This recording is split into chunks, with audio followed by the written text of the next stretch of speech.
Buenas noches, soy el doctor Juan Pablo de Formación Jurídica y estamos una vez más en esta actividad que es Hablemos de Derecho. Sí, vamos a hablar del derecho de daño y los accidentes de tránsito. Sí, estamos invitada a la doctora Gabriela Cherubín. Gabriela es abogada egresada de la UBA, especializada en Derecho Civil, publicó varios artículos y libros junto al doctor Sergio Lois, incluyendo obras sobre derecho procesal electrónico y juicios laborales. ¿Cómo estás, Gabriela? Bienvenida. Buenas tardes, Juan Pablo. Todo bien, todo bien. Gracias por la invitación. Bueno, sí, no, gracias a vos que te tomaste un tiempo y nos abriste la puerta. Queremos escucharte, como siempre yo les digo, yo estoy acá solo como un interlocutor, hago algunas preguntas. Nosotros preguntamos en los grupos de formación jurídica a ver si tenían alguna pregunta sobre el tema, siempre surgen, entonces yo fui tomando de esas preguntas, también del grupo, tenemos un grupo grande en Facebook, también tomamos preguntas de ahí y después, bueno, algunas se me fueron ocurriendo a mí, entonces para ir adentrándonos en el tema. Pero todos los presentes, los que se van sumando y después incluso los que ven la clase grabada, la charla grabada, pueden dejar preguntas en YouTube, en Instagram, así que después la vamos a ir resolviendo. Gabriela la va a ir resolviendo, pero yo lo que los puedo ayudar también. Pero les pido participación, ¿sí? Siempre lo que fomentamos de esta parte es participación. Miren que son 35 minutos, ahora parece que es un montón, pero después se van a dar cuenta que empezamos a hablar todos, Gabriela, yo, que no paro, y no nos va a alcanzar el tiempo. Por eso les pido, si quieren, levanten la mano, ahora estamos en Zoom, así que levanten la mano, yo les doy para que puedan abrir su micrófono y puedan expresarse, para hacer alguna pregunta sobre lo que estamos hablando, y si quieren compartir algo con nosotros, también estamos a disposición de ello. ¿Sí? Pero bueno, lo que nos trae hoy es el accidente de tránsito, ¿sí? Es algo común que nos pasa a los que manejamos y a los que no manejamos, a los que vamos caminando, a los que vamos en bicicleta, a los que vamos en auto, a todos, ¿sí? Y más a nosotros los profesionales son eh, una de los primeros, esto y derecho de familia es lo primero que nos pasa, ¿sí? Cuando nosotros nos recibimos es por lo primero que nos buscan, derecho de familia y después accidente de tránsito, porque todos tenemos un accidente muy difícil o incluso hacer el reclamo administrativo simplemente también, ¿sí? Así que, Gabriela, yo para arrancar, ¿sí? Porque ahora estamos tratando de relacionar la responsabilidad, ¿sí? ¿Cómo se configura un caso de responsabilidad civil por accidente de tránsito? Bueno, lo primero que tenemos que tener en cuenta es que al momento de la ocurrencia de un accidente de tránsito hay una violación a la Ley Nacional de Tránsito, ¿sí? Eso en primer término. Alguna de las dos partes, alguno de los intervinientes, o cruzó un semáforo en rojo, o cruzó por un lugar que estaba prohibido, o no tenía prioridad de paso, ¿sí? Manejaba distraído, puede ser que también circule sin luces encendidas, y por ejemplo, en días de niebla sea complicada la circulación, ¿sí? En primer lugar, tenemos que tener en cuenta eso, que hay un incumplimiento a la Ley Nacional de Tránsito. En segundo lugar, tenemos que tener en cuenta que la misma Ley Nacional de Tránsito establece la definición de accidente de tránsito en su artículo 64 y lo refiere como todo hecho que produzca daño en las personas o cosas como consecuencia de la circulación. ¿Sí? Eso en primer lugar. Van a existir daños, que pueden ser daños físicos, daños psicológicos, daños morales, puede existir lucro cesante en el caso de, por ejemplo, un accidente con un taxi, ¿sí? O un remis, que a partir de allí la persona deba incurrir no solo en gastos, sino en dejar el vehículo en un taller mecánico que por ahí puede irrogar 30 días de demora al arreglo, dependiendo, ¿no?, de la gravedad de los daños. También puede haber casos de muerte, ¿sí? En accidentes de tránsito, que pueden ser peatones, pueden ser personas en bicicleta, eh, en vehículos de gran porte o de pequeño porte, ¿sí? Como una motocicleta o puede ser también un micro, un colectivo. Entonces tenemos que tener en cuenta, en primer término, esa situación, que siempre hay un incumplimiento por alguna de las dos partes o puede haber lo que nosotros llamamos culpa concurrente, que es que las dos partes incurrieron en algún incumplimiento a la ley nacional de tránsito, ¿sí? Por ejemplo, los dos pasaron en rojo o como suele pasar a veces que van jugando carrerita. Bueno, están incumpliendo los dos. ¿no? Eh, Así que, ¿cómo se configuraría? Sería de esa manera. O sea, tiene que haber un incumplimiento. Después veremos el Bueno, tema fue responsable de acuerdo a, entre otras cuestiones, por ejemplo, quién tenía la prioridad de paso. ¿Sí? Si es un vehículo de mayor porte, de menor porte, si venía por la derecha, si venía por la izquierda, si estaba dentro de una rotonda. Sí, ahí no sé si se escuchó un eco. sí, ahí ya lo resolvimos. Sí, ahí está. Ahí está. Perfecto. Bueno, Bien. viste que vos hablás, haces una diferencia entre vehículos de mayor porte y de menor porte. ¿Sí? A veces uno cuando tiene un problema con una moto, ¿es lo mismo? O sea, tiene que respetar lo mismo, va bajo la misma ley, ¿no? No importa que sea una moto. Prioridad de paso al igual que los peatones, ¿sí? Uno en principio, si ve un vehículo de menor porte, tiene que frenar de la misma manera que vea un peatón, ¿sí? Incluso cuando el peatón, que lo vemos seguido, los que manejamos, capaz que caminan por cualquier lado, ¿no? Capaz que caminan a mitad de cuadra o fuera de la senda peatonal. Hay fallos que consideran que el vehículo es responsable a pesar de que quizás el peatón pasó por un camino prohibido, justamente porque tiene que estar alerta y estar pendiente de la circulación, ¿sí? Si ahí hay, por ejemplo, una distracción, puede ocurrir un accidente de tránsito y en principio sería responsable el vehículo de mayor porte, ¿sí? Obviamente teniendo en consideración toda la cuestión que hace al caso en concreto, ¿no? Porque a veces, por ejemplo, vemos casos que las motos pasan, no respetan ningún semáforo, se cruzan, por ahí se adelantan a otro vehículo por en la mano que no corresponde, ¿sí? O sea, también existe la culpa de la víctima, que podemos considerarlo como un eximente de responsabilidad en esta cuestión. Pero en principio sí se debe respetar la prioridad de paso que tiene que ver con los peatones, las bicicletas, las motos, todos aquellos vehículos de menor porte. Incluso hoy en día, Bien, no solo por ejemplo, las motos o las bicicletas, sino que hay otros productos en el mercado como a eso iba a eso, te estaba por apuntar para ese lado que cómo se los considera. sí, no sé cómo se llaman esas ruedas que a mí me impresionan porque no sé cómo hacen para manejarlo. Es una rueda que va entre los dos pies y de ahí van como una especie de patineta, pero de una sola rueda, ¿sí? Que levantan velocidad, al igual que los monopatines eléctricos. Eh, Sí, Tenemos que tener en cuenta que por más de que sean vehículos de menor porte y demás, también tienen que respetar, están en la calle, o sea, tienen que respetar también las señalizaciones, ¿sí? No es que pueden pasar en rojo porque son un vehículo de menor porte, ¿sí?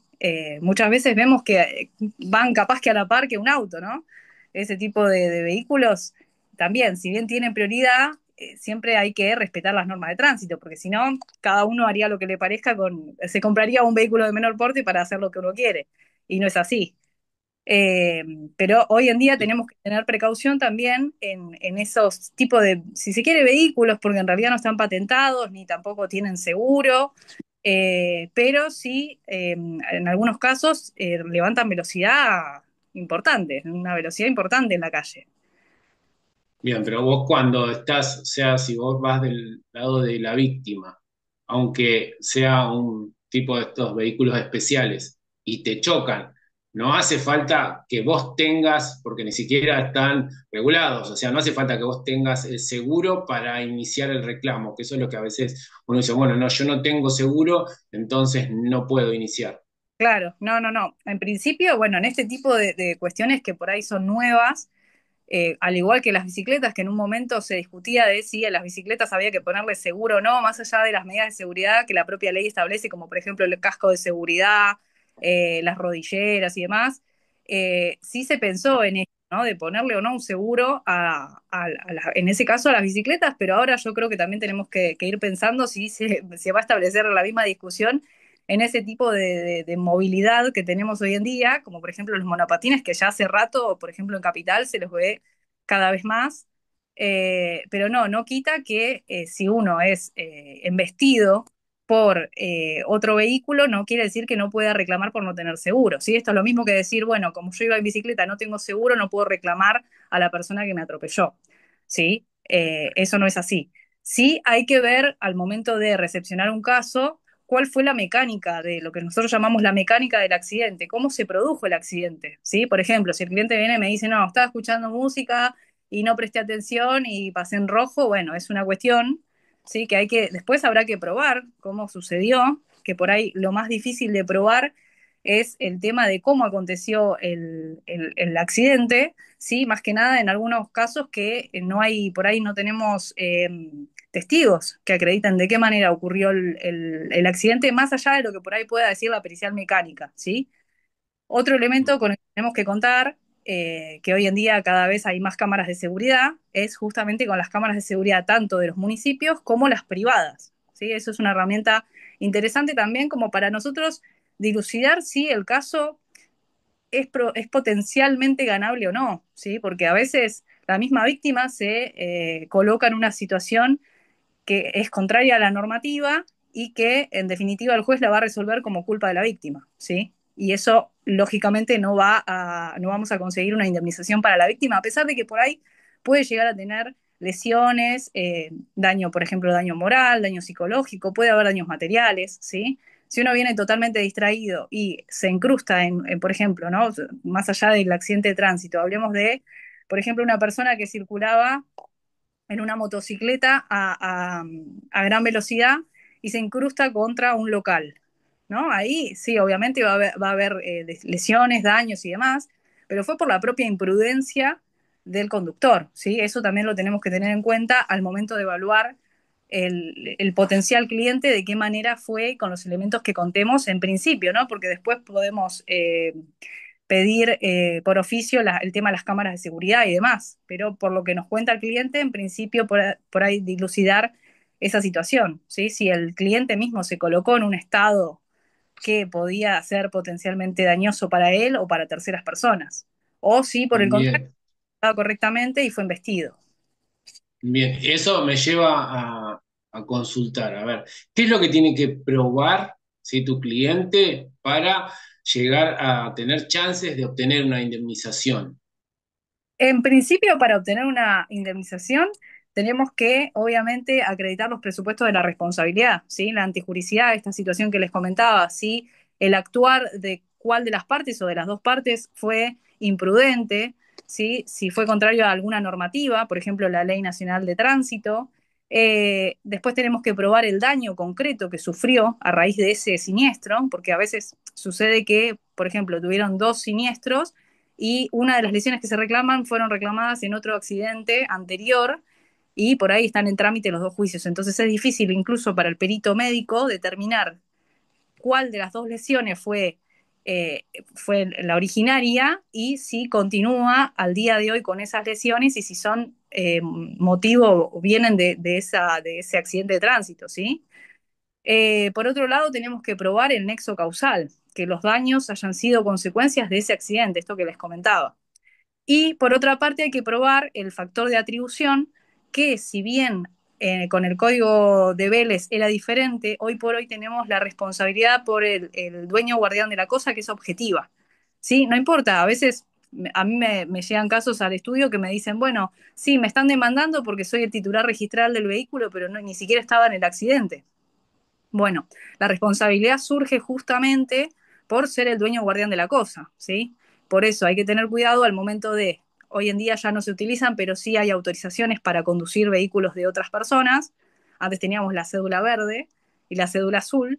Hoy en día es todo Ahora digital. creo que por mi Argentina se hace directamente desde ahí, desde ahí, donde vos podés autorizar a otra persona y ya no, ni siquiera es cédula azul, sino que está autorizado con un simple clic adentro. Mientras que los dos tengan mi Argentina, con eso ya es suficiente. Exacto, sí, sí, sí. Por eso hay que tener cuidado a quién le permitimos conducir nuestro vehículo, justamente por eso, porque por ahí uno está tranquilo en su casa, ocurre un accidente que por ahí ni siquiera se enteró y después resulta demandado justamente por ser el titular registral del vehículo, ¿sí? Por este cambio en el código que permitió traer también al titular registral, ¿sí? Que en definitiva por ahí va a ser quien sea solvente, porque quizás el conductor en sí que cometió la imprudencia, la negligencia, quizás ni siquiera sea solvente, ¿sí?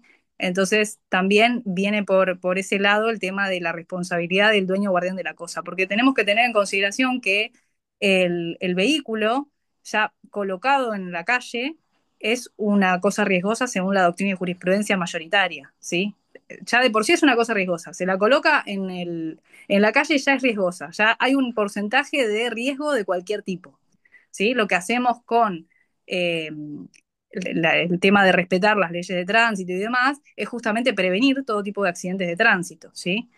Eso va a ser fundamental y también va a permitir después dilucidar en el proceso de quién fue la responsabilidad de ese accidente. Y ahí cuando vos tenés a dos personas, ¿sí? Al dueño de la cosa y el que maneja. Pero ¿en qué casos quedaría que el seguro no se hace cargo, o ahí sí se hace cargo, porque el dueño de la cosa es el que contrata el seguro? Bueno, porque a veces, pero a veces no, A veces, pensándolo en voz alta, porque a veces no, porque yo soy el dueño, pero el que yo se lo presté a mi hijo, a quien sea, y ese lo aseguró, ni siquiera yo pago.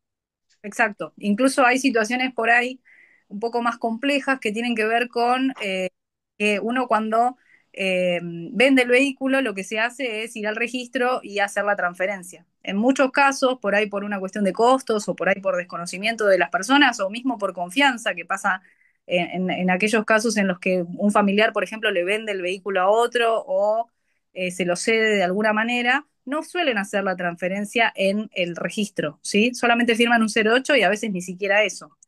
La firma del 08 no alcanza para eximir de responsabilidad, ¿sí? Vamos a encontrar, obviamente, doctrina de jurisprudencia de un lado y del otro, pero en principio la mayoritaria indica que no va a eximirse, ¿sí? Porque firmó un 08. A veces ni siquiera lo tienen firmado, de hecho. Entonces, quien va a responder en principio va a ser el dueño o guardián de la cosa, que va a ser el titular registral. Aunque quizás, como les decía, ni siquiera haya estado el momento del siniestro y quizás ni siquiera tenía control de quién lo estaba manejando. ¿Sí? Imaginemos en una situación de ese tenor que se firma un 08 y a veces hasta las partes ni siquiera se conocen, ¿sí? Porque por ahí un tercero vendió el vehículo, le llevó la plata al vendedor y nunca se conocieron las partes, ¿sí? Entonces, por eso es importante, en primer lugar, hacer la transferencia del vehículo y por otro lado, en el caso de las situaciones en las que hay 08 firmados, sí hacer la denuncia de venta en el seguro, porque después el seguro también va a responder o no va a responder de acuerdo a la situación del vehículo en la que se encuentre, ¿sí? Porque puede ser que la persona que haya adquirido, si bien no con título como corresponde, el vehículo, no esté pagando ese seguro, quizás esté pagando otro seguro, entonces en el caso de ser citada en garantía no va a responder, porque lógicamente no hay un contrato de adhesión en ese caso, ¿sí? Bien, bien, bien. Acá ya tenemos una pregunta de Camila, pero antes de empezar con las preguntas de los asistentes, que los invito, siempre los invito a que pregunten, así esto se hace más participativo entre todos.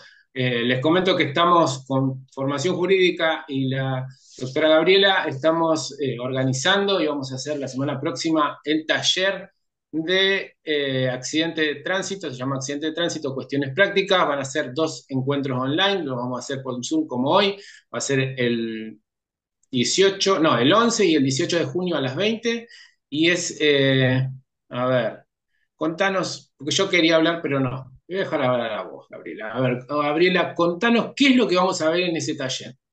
Bueno, vamos a ver el trámite de mediación, si es obligatorio o no, en primer lugar.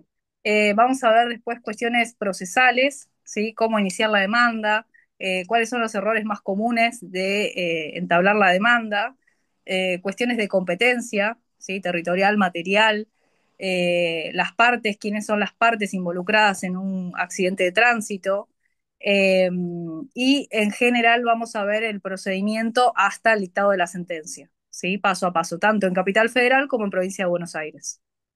Bien, pero esto siempre también, nosotros cuando buscamos y organizamos con formación jurídica los talleres, tratamos de que sea, que sirva para todo el país, porque bueno, uno, sí, de acuerdo a donde litiga, es donde sabe el proceso, pero bueno, siempre también hay que tener en cuenta de que tenemos el Código Nacional y después también no difieren mucho entre todos los códigos, también que no es lo mismo exactamente igual, pero todos vienen del Código Nacional. Por eso los invito también, los que no son de Buenos Aires y de Capital, que están viendo este video en vivo o grabado, que también se sumen. ¿Por qué? Porque les va a servir para, porque no vamos a, o sea, siempre lo que nosotros hacemos es dar un taller práctico, ¿sí? Donde vemos cuáles son los pasos a seguir, pero también no es que vamos a entrar y le vamos a mostrar qué es lo que se hace exactamente, sino cómo se maneja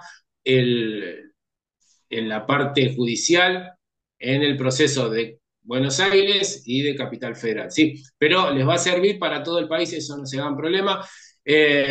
Bueno, se pueden inscribir a través de WhatsApp, los WhatsApp de Formación Jurídica 11 3303 7072, 11 3303 8995. ¿Sí? Si no, también lo pueden hacer por Instagram, Formación Jurídica _. Bueno, así que están todos invitados. Terminan las inscripciones el miércoles 11 de junio. ¿Sí? Bien. Teníamos acá una consulta de Camila. Camila dice, ¿se puede intimar a la compañía aseguradora por no proceder el trámite? Buenas Entiendo noches, dice. ¿Cómo por no proceder? por la denuncia de siniestro. Puede ser que a veces las compañías no quieren dejar constancia de la denuncia de siniestro. ¿Puede ser esa la pregunta? A ver, Camila, si querés Bueno, buenas noches abrir tu a micrófono. todos. Buenas noches, Buenas noches Camila. a todos. Muy emocionada por participar.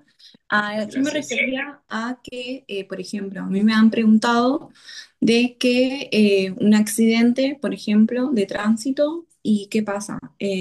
La aseguradora de la persona esta que tenía el seguro de contra todo riesgo no le da una respuesta a las personas, digamos, que están tratando de contratar, o sea, de que se haga cargo la aseguradora del accidente. Bien, Entonces, ¿eso se puede intimar directamente a la compañía o cómo se procede en ese caso? sí. En- Hay una diferenciación. Un lado, en cuanto al contrato de seguro que tiene uno mismo, ¿no? O sea, por ejemplo, yo tengo tal compañía de seguros y ahí hay un cumplimiento o un incumplimiento contractual en relación a las cláusulas predispuestas, que es un contrato de consumo, pero que en principio tiene el deber de cumplir con lo que se obliga a la póliza, ¿sí? Hay pólizas que establecen, por ejemplo, el robo total o parcial del vehículo, el incendio total o parcial, ¿sí? Son las más comunes. O hay algunos seguros que directamente cubren el tema de responsabilidad civil frente a terceros, es decir, si por ejemplo yo eh, atropello a una persona, ¿sí? En ese caso, si mi vehículo no lo va a cubrir porque justamente no está dentro de la póliza, ¿sí? A diferencia de quizás las pólizas que sí prevén el tema de riesgo total o parcial, de robo o de daño, de destrucción total y demás, va a cubrir en sí a la tercera persona afectada, pero no mis daños, ¿sí? Distinto es el caso de que uno contrate un seguro contra todo riesgo, lo que se conoce como todo riesgo, que generalmente cubre todas las prestaciones. En ese caso tenemos que dilucidar, por un lado, sí, obviamente hay que hacer la denuncia ante los seguros, ¿sí? Respectivos. Por un lado, uno tiene el deber de informar a la compañía de seguros dentro de las 72 horas el siniestro, ¿sí? De hacer la denuncia, la tienen que tomar. Si no, uno puede o enviar un correo electrónico o directamente enviar una carta documento, que es lo que yo suelo recomendar en el caso de que a veces o le toman mal la denuncia o hay un error al tipearla y no lo quieren corregir, ¿sí? Algún incumplimiento de ese tenor. Un caso es ese, que podría tramitar en el caso de que no cumpla, por ejemplo, la póliza por un incumplimiento contractual. ¿Por qué? Porque yo le estoy pagando a mi seguro para que me cubra determinadas situaciones.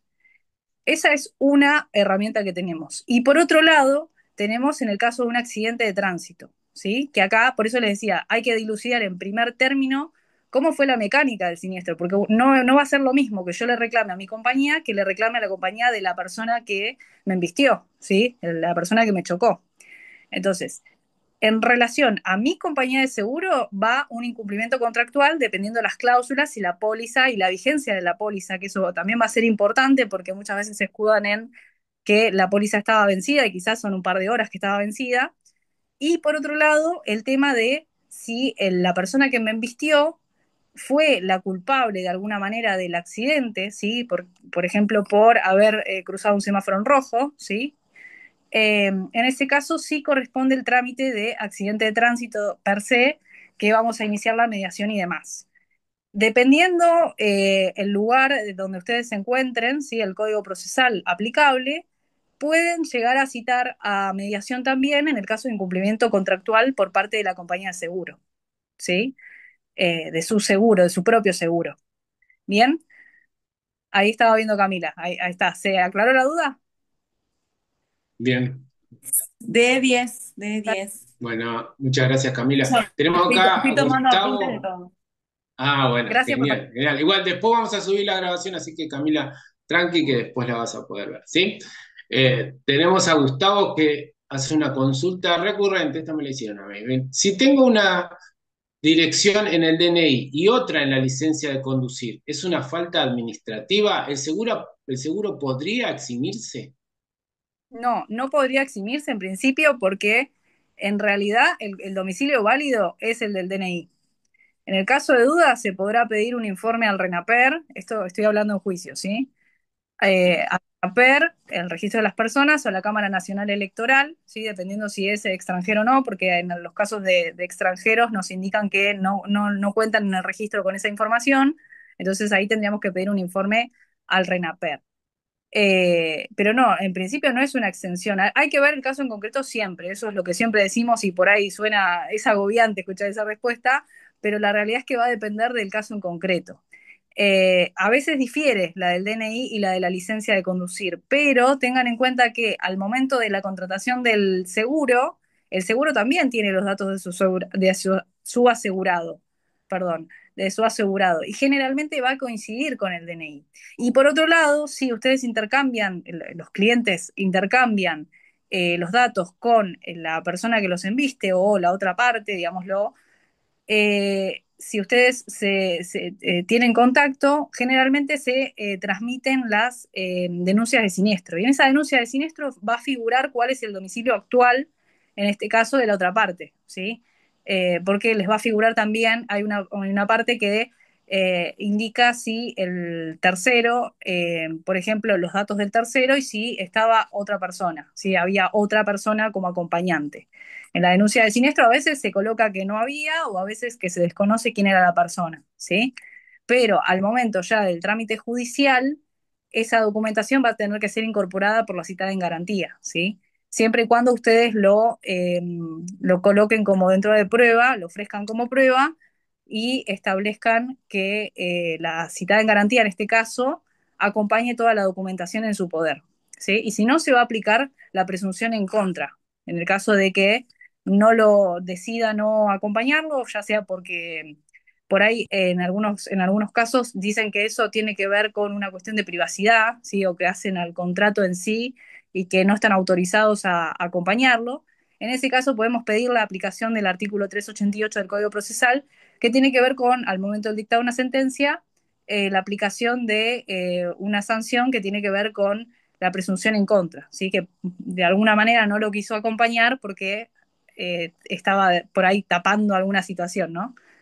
O por ahí por Bien, incumplimiento de la compañía de seguros, ¿sí? Que no tomó la denuncia en el momento o hubo un incumplimiento por parte del asegurado. bien. Bueno, quedan los últimos 5 minutos, así que los invito a los que quieran y pueden abrir su micrófono ahora, si no me hacen alguna pregunta, si no, a ver. O, bueno, podemos tomar, acá hay Claudio, ¿viste? Si tengo un seguro contra todo riesgo, ¿la atención de salud me cubre salud pública o una clínica privada todos los gastos? Sí, en realidad contra todo riesgo tiene que ver con el daño que se genere, el potencial daño respecto más que nada al vehículo, ¿sí? En cuanto a la salud pública, es difícil que te reconozcan gastos por ejemplo, gastos de una institución privada en el caso de lesiones. Lo que se suele hacer es lógicamente citar en garantía a la compañía de la otra parte, y ahí sí podemos reclamar todos los rubros que tengan que ver con los gastos de medicación, de farmacia, de traslados y ese tipo de cuestiones. No sé si contesté la pregunta, porque en realidad, técnicamente, Claro, porque todo Sí, riesgo se va a sería cubrir para básico. tú. A ver, ay, no sé quién habló. Pues bueno, lo que yo decía que ahí por ahí todo riesgo está hablando de cubrir a todos los daños que tengan el auto, pero después si a vos te chocan, te tendría que hacer cargo de la parte de tu salud, la otra parte, ¿no, claro, Gabriela? claro, claro, por eso decía El que emitente, cuestiones de gastos de medicación y demás, o mismo si hay, por ejemplo, internaciones o la colocación de alguna prótesis, que eso se suele cobrar aparte, eso lo debería cubrir la compañía de seguros de la otra parte, ¿sí? Del emitente. claro, claro. Bueno, quedan los últimos 2 minutos, hacemos dos cortitas, ¿te parece, Gabriela? Así no se nos Claro. corta. Dice eh, Gabriela también. Dice, buenas noches. En caso de que el seguro se pague unas horas después del siniestro, ¿cubre? Esa es buena. Esa es buena y va a depender del juez que considere esa situación. ¿Y por qué? No sé si vamos a llegar con la otra pregunta porque va a ser larga la respuesta, pero Dale, dale, terminamos con esta, dale. Hacela bien. Eh, el tema es así, algunos jueces consideran que no estaba cubierto, ¿sí? Porque justamente no estaba vigente la póliza, y otros consideran que es una obligación del asegurado y también por parte de la aseguradora, porque generalmente las pólizas se renuevan automáticamente, ¿sí? Salvo que la parte la haya dado de baja, el asegurado haya dado de baja el seguro, en principio debería cubrir, ¿sí? Pero esa es una de las defensas que oponen a algunas compañías de seguro, ¿sí? Por ahí a veces son 2 horas hasta que se reanuda el seguro, generalmente sucede por falta de pago, ¿sí? Pero va a depender mucho de la prueba y del juez que te toque en el caso, como para ver si quizás fue un incumplimiento contractual en relación al asegurado y aseguradora, o si se trató de otra cuestión, ¿sí? No es lo mismo que hayan sido un par de horas a que hayan sido meses, ¿sí? Claro, Y claro. si fuese un Bueno, día, se plantea la declinatoria, sería en ese caso, ¿no? Gaby. En ese caso, sí, o sea, esa va a ser la excepción que va a oponer la citada en garantía, que se va a resolver al final, porque es una cuestión probatoria, ¿sí? No es de previo y especial pronunciamiento. Entonces, eso se va a resolver después. bien, bueno. Muchas gracias. Se nos acaba el tiempo, como siempre ya les dije, cuando arranquemos se nos va a cortar. Pero bueno, genial. Gracias, Gabriela, por acompañarnos. Gracias a todos, cada uno de los que están presentes, los que ven en vivo, los que van a ver una parte, los que lo ven completo, los que lo ven en todas las redes donde estamos con Hablemos de Derecho. Muchas gracias a todos, ¿sí? Gracias porque La tuve un invitación. montón de consultas, un montón de... Gracias, Gabriela, gracias por lo que nos trajiste acá. Y bueno, los esperamos con Gabriela para la semana que viene. Vamos a empezar con el taller, así que me pueden pedir más info en el grupo y si no, me envían a... Yo soy el doctor Juan Pablo, así que todos tienen mi teléfono. Que tengan muy buenas noches. Gracias, Gabriela. Gracias, hasta luego, que estén Nos vemos bien. en la